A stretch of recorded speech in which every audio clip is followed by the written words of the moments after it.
In today's show, the first in our season preview series, talking about Blazers' third-year point guard Scoot Henderson. Is year 3 the year it finally clicks? Or what's the worst-case scenario for Scoot? Welcome to Locked On Blazers. Let's get into it.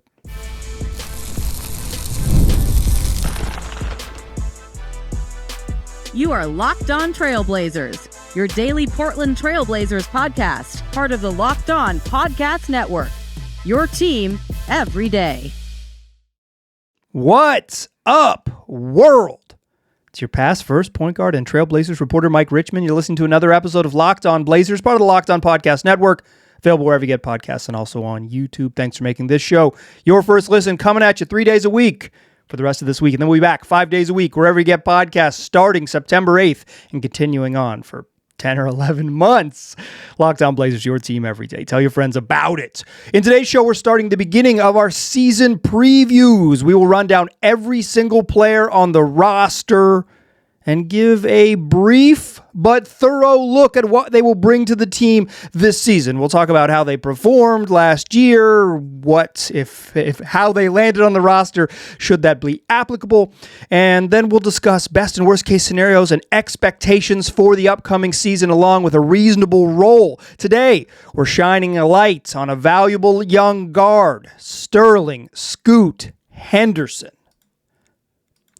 If you are new to these, we do these every year. We start in the first segment, looking back to look forward, what Scoot did last year. Then we'll talk best and worst case scenarios in the second segment, and we'll close the show talking reasonable role and expectations. So let's start with Scoot. Let's look back to look forward. What did he do into the 24-25 season, his sophomore campaign in the NBA?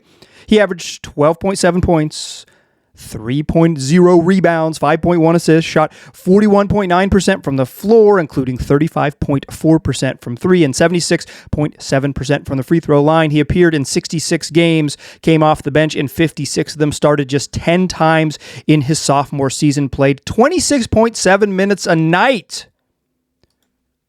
If you were just looking at per game averages, Scoot averaged fewer points and rebounds and assists than his very underwhelming rookie season, but you're probably smart enough not to just look at points per game, rebounds per game, and assists per game because you're not a doofus. You're listening to Locked On Blazers. Scoot was better in year 2 than year 1, undoubtedly improved. He shot better inside the arc. He shot better outside the arc. He cut down on what was, as a rookie, his league-leading turnover rate, an absolutely absurd 5.9 turnovers per 100 possessions as a rookie, to simply just being a pretty high turnover point guard. And he made significant strides on defense from being just horrendous as a defender in his rookie season, which is pretty reasonable for a young guard in the league, to being just not very good defender, just as like a normal below average defender with some good indicators that he could be more than that.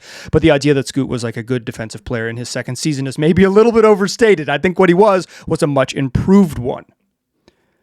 But really, the real truth of the Scoot improvement in year 2 is probably not found in his individual stats or his individual shooting. Certainly, he got better in places. Like I said, the efficiency was there. If you watched him, he just was a better basketball player. But there are some impact stats that suggest that he was just he was useful for the Blazers. Portland, as a team, when Scoot Henderson was on the court, won his minutes. They outscored their opponents by 4.5 points per 100 possessions. And most of that positive impact came on the offensive end. When Scoot played, the Blazers outscored their opponents, when Scoot played, the Blazers' offense was 6.9 points per possession better than when he was on the bench. They were significantly better on offense when Scoot played as opposed to when he sat. They were worse on defense when he played. But Scoot was a positive impact on the Blazers' offense. Now, that shows up in the on-off numbers. I don't want this to be only on-off stuff. I actually think on-off numbers are a little bit overstated in general, but if you're going to have something that is maybe a little bit noisy, having it be noisy in a positive way, you're like, okay, we can, there's some things to unpack that don't feel dangerous, right? And I think the obvious part is that Scoot is the sort of best connective passer. He's the best, he makes the best simple reads. He's the most willing passer of probably anyone on the entire roster. And combine that with the ability to, keep the dribble alive, probe the defense a little bit, make smart passes, make simple reads, and that willingness to do so with the skill set to have a little bit of ability to break down defenses, gain advantages, create advantages for others off the bounce, and then make those passes. He was the connective part that they were missing. They didn't have that player on the roster last year quite frankly, last season. Anthony Simons is not that. He's a scoring guard. Denny Avdia, while he took steps in that direction, he's a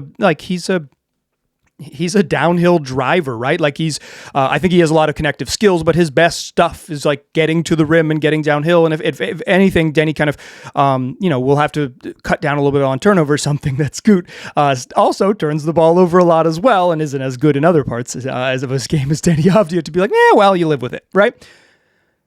But Scoot's sophomore year didn't start out hot, right? Like when we get to the end of the season, you look at the numbers and say the Blazers' offense was better when Scoot played, period. It was like there was nobody that was more positively impactful in terms of on-off stats than Scoot Henderson on the offense. He helped them be better on O.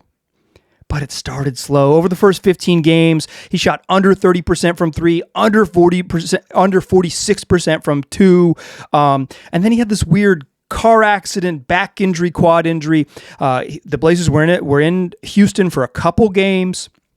He got into a car accident while he was in an Uber. He had sustained a quad injury the previous game. He was ruled out the next game with a quad injury. Then it was reported publicly, he was in this car accident. And then he showed up on the injury report, not with a quad injury, but then a back injury. And then he missed more time, and it was not a back injury anymore. It was back to the quad injury. I would say not very well handled by the Blazers in terms of public reporting injury stuff, and not very well reported by the beat reporters who are on the team. Like, I don't think who cover the team on a day-to-day basis. Certainly I'm someone who covers the team on a day-to-day basis, but I'm not on the road.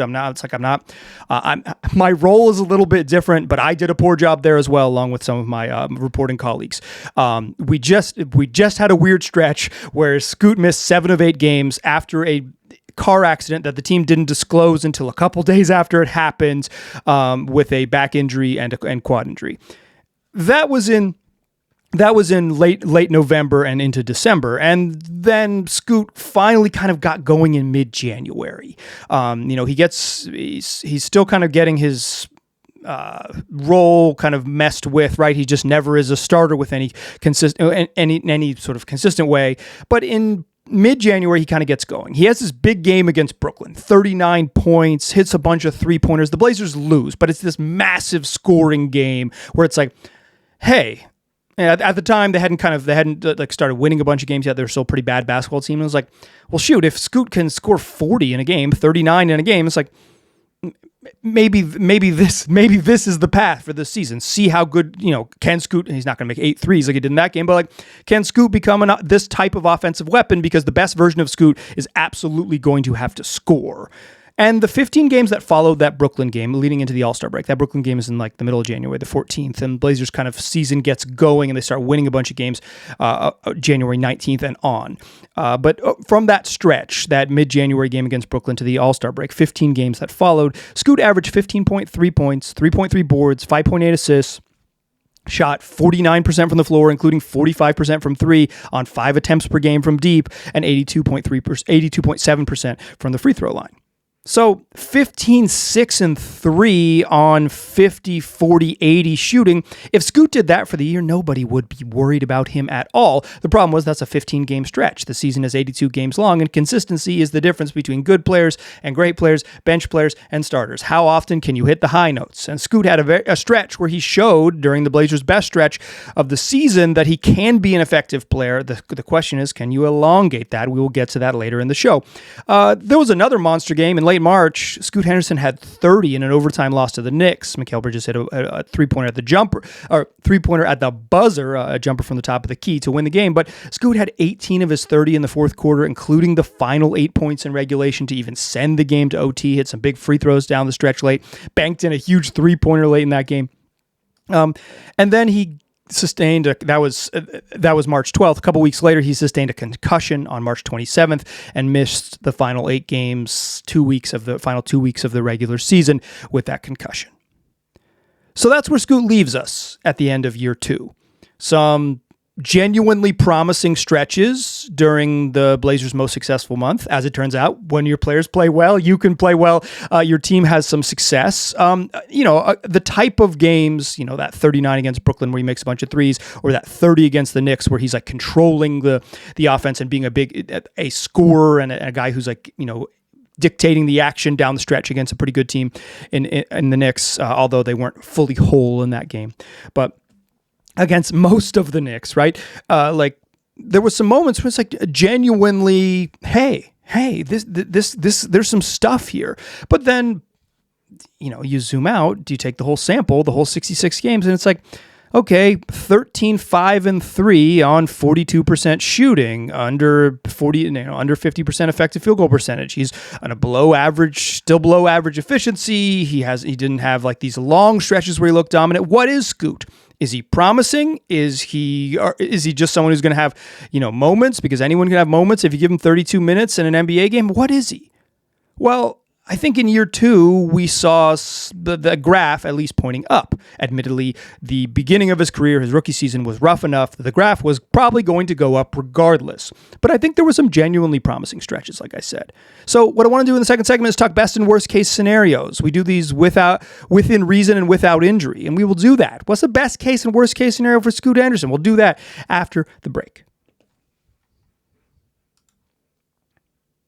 First, though, let's talk FanDuel. It's here. Football season has arrived. The NFL season starts this week, and FanDuel is making sure you're ready for kickoff with a can't-miss offer. Right now, new customers can bet just $5, and if your bet wins, you'll get $300 in bonus bets to use across the app. So however you like to wager, whether there's player props, building a same-game parlay, jumping in and betting games live as the action unfolds, or just getting in on the old traditional spreads and and money lines, whatever it is, FanDuel's got options for you. You can watch your favorite teams, you can double down on your fantasy lineups, or you can find some teams that you just enjoy wagering on. It's quick and easy and can add an extra layer to your Sunday football watching. So, are you ready to play? Download the FanDuel app right now by visiting FanDuel.com to get started. That's FanDuel.com to place your first $5 bets.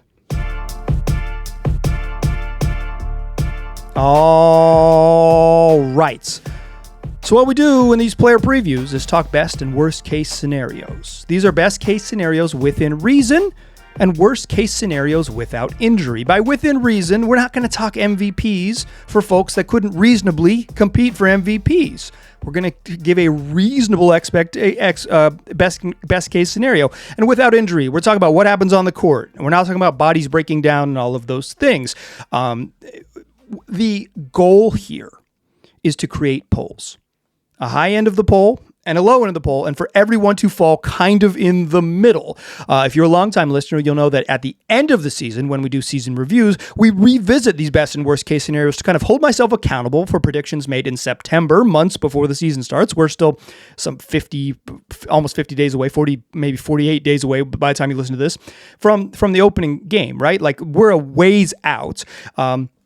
But we will revisit these predictions, these best and worst case scenarios, in the spring to see, hold myself accountable for predictions and see what we thought then as a little time capsule, what I thought your pass first point guard in September versus where we ended up in April and May when we roll out those season reviews. So, what's the best case scenario for Scoot Henderson? It's that in year 3, he is the starting point guard, and it is abundantly clear by, say, January that Scoot has taken a leap and is going to be, at a minimum, a positive starter for the foreseeable future in the league. And by the time we get into the offseason, some months after January, where he is extension eligible, he becomes a no-brainer extension candidate, only that the Blazers' choices in the previous offseasons make those no-brainer decisions a little bit trickier and require some brain energy. The best case scenario is that Scoot Henderson grows into the point guard of the future, making things awkward for the October 2026 return of the point guard of the past.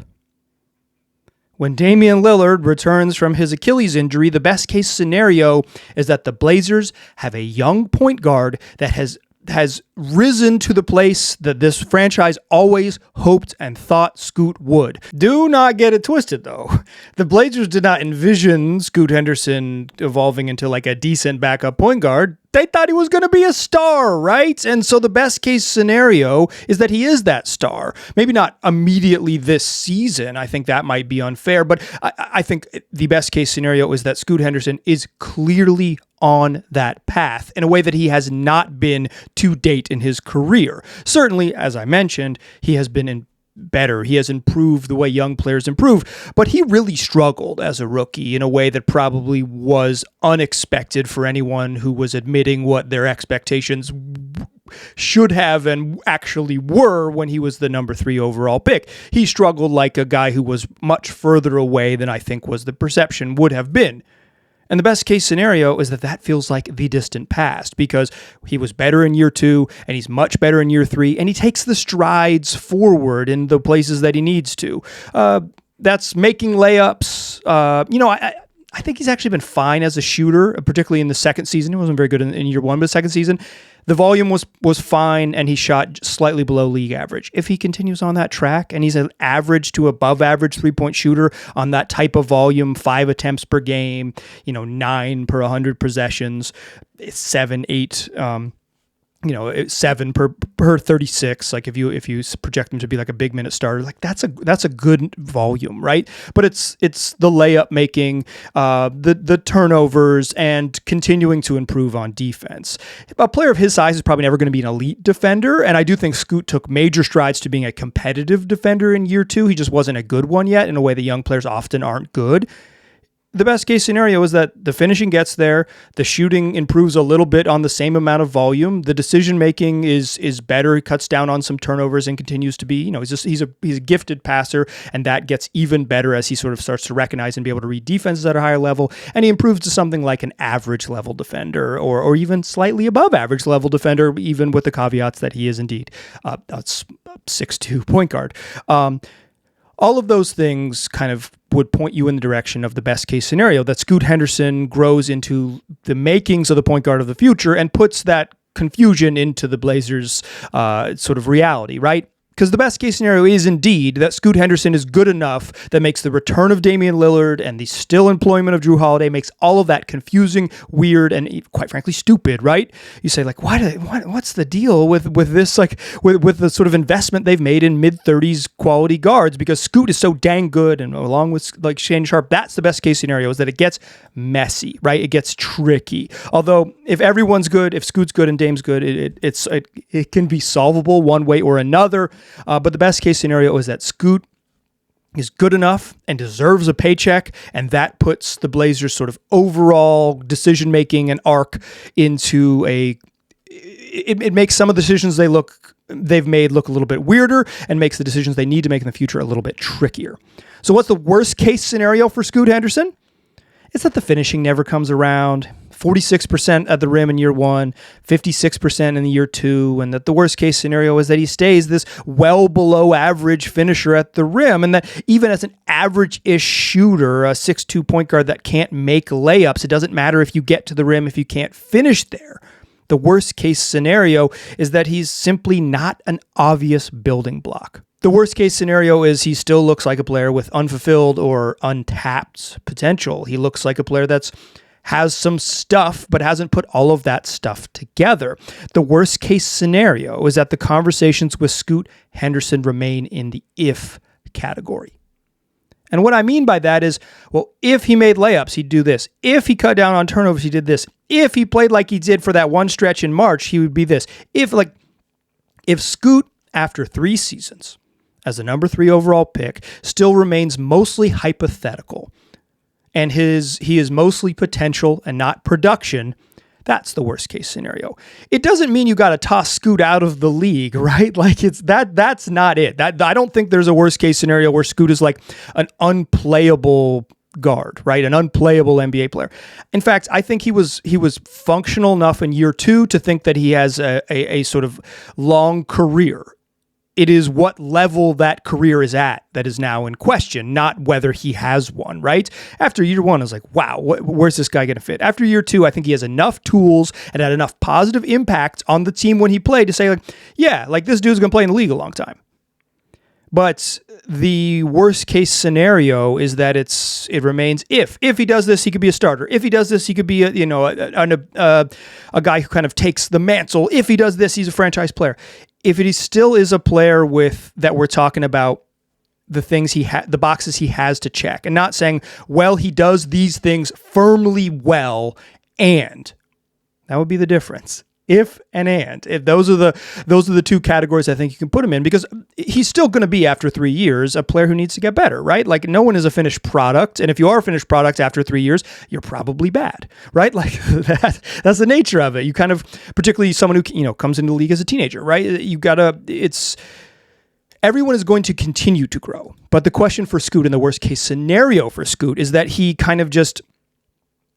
is someone who doesn't have the clear, bankable skills that say, okay, this makes you a starting point guard in the league, and if you add these items, you'll be much more than that. It's if we're still in the position to say, like, okay, well, he was, for cleaning the glass, had him in the 23rd percentile on shots inside 4 feet. That's what they say at the rim for cleaning the glass. 56% at the rim.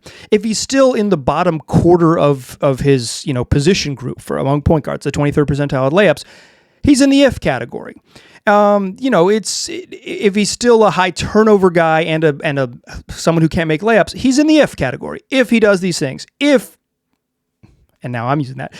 Should Scoot Henderson become, say like an average layup maker and cuts down on turnovers to where he's like, yeah, you turn the ball over, you're going to turn the ball over because you're the point guard, you're going to dribble a lot, right? But you are, playmaker, positive impact on the offense, all these things, like, neutral on defense, obviously positive on offense. Okay, all of a sudden you're a player. Then you're talking about building forward. And I think that the worst case scenario is that we're having a similar conversation next September about Scoot as we are now, is that it still remains unclear exactly what his path is, and that we think, oh, he can be a lot of these things, but there is still uncertainty. If Scoot doesn't provide certainty this year about the direction, that is the worst case scenario. Let's talk in the third segment about realistic role and expectations. I got a guess about what Scoot's day one role is going to be on this team. I'll share that with you in the third segment. Join me there, won't ya? First, though, I want to tell you about my favorite jeanswear brand. That's Doer.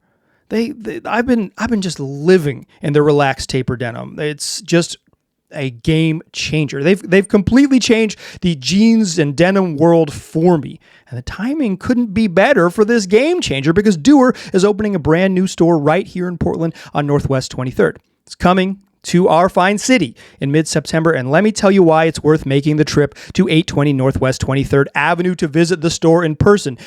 You can wear these jeans to work. I happen to work from home, but if you need to look nice and professional, Doer has jeans that allow you to look nice and professional. You can also rock them to run errands or grab dinner with your friends, and they're going to be functional for, bopping around town, but also going to look nice for going places. They are the denim made for doing things. They got 5 times the stretch of traditional denim, so you get that perfect fit without feeling restricted. They're like your comfiest joggers, but you're ready for a night out. Doer combines classic jeanswear style with the comfort and performance of athletic wear without sacrificing style. And Doer are opening a store right here in Portland on Northwest 23rd. Opening mid-September at 820 Northwest 23rd Avenue, a new era in denim has arrived in Portland. Get the first and best jeans built to move. And you mentioned my promo code in store to get 15% off your first order. That's Locked On Portland. Tell them Mike sent you. Or check them out online. Shop DUER.com/LockedOnPortland for 15% off. That's shopDuer.com/LockedOnPortland. Still a pass for his point guard. Still Mike Richmond. Still listening to Locked On Blazers. We're still rolling through our season preview for Scoot Henderson. We talked best and worst case scenarios. Let's talk realistic role and expectations. Right now, you are listening to Wednesday, September 3rd's program. Right now, I'm going to guess that Scoot Henderson is the starting point guard on night one. My guess for the Blazers night one starting lineup. This is a guess. And those of you who followed the show recently know that I'm not afraid to be wrong, baby. But and also my guesses have been wrong, baby. So I've had a lot of practice. But my guess right now, before we get to training camp, we're more than 3 weeks away from training camp, a month out from all of that, and quote unquote jobs being won in training camp. Although I think that's largely overstated the way the NBA actually works. But right now, my guess is that Scoot Henderson starts next to Drew Holiday, along with Toumani Camara, Deni Avdija, and Donovan Clingan. I actually believe right now 4 of the starting spots are a lock. 2, Deni, Donovan, and Drew feel like a lock to me. There's just no way that Drew Holiday comes off the bench for this team to begin the season. Might eventually, right? But to begin this season, his first season in Portland, he's going to start. I feel very strongly about that prediction.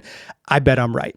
So the question is, who's the other player? It could be Drew. It could be Scoot Henderson. It could be Shaedon Sharpe, and it wouldn't be surprising at all if it is Shaedon Sharpe, and it could be Jeremy Grant. Jeremy Grant has started every single game of his career in Portland. He's coming off a pretty hellacious year, but even during that hellacious year, he started every game he played. It wouldn't be a stunner to me if the Blazers started big with Drew, JG, to Deni, and Clingan. That wouldn't surprise me at all. I would hate it. Like I would not like it. Hate is probably too strong a word. I would dislike it a great deal for the sort of direction and plan for the franchise, but it wouldn't be a surprising choice. It wouldn't be a surprise if just Shaedon starts at 2. But my guess right now is that Scoot Henderson is your day 1 starting point guard. That's my guess. Regardless of whether he starts or comes off the bench, he's going to play somewhere between 27 and 33 minutes a night. If he's a starter, put him down for about 32. If he comes off the bench, put him down for about 27. He'll play right in there, that 27 to 33. That's like it's unlikely anyone not named like Toumani or Deni is going to push up, north of 34, 35 minutes a night. And even then, when everyone's healthy, they probably won't play that much, although I wouldn't be surprised because Chauncey Billups is a comfort, like many coaches on comfort. If you're not going to make mistakes and you're going to defend, you're going to play. He will, if the effort is there and the sort of low mistakes are there, you're going to get minutes, and older players and particularly defensive minded players have tended to do that. And also like the Blazers just like needed Deni on the court because he's just the engine of the offense. But no one's going to be like, when people say, oh, he's got to play 35 minutes, it's like, that's too many minutes for just like the way this team is going to work.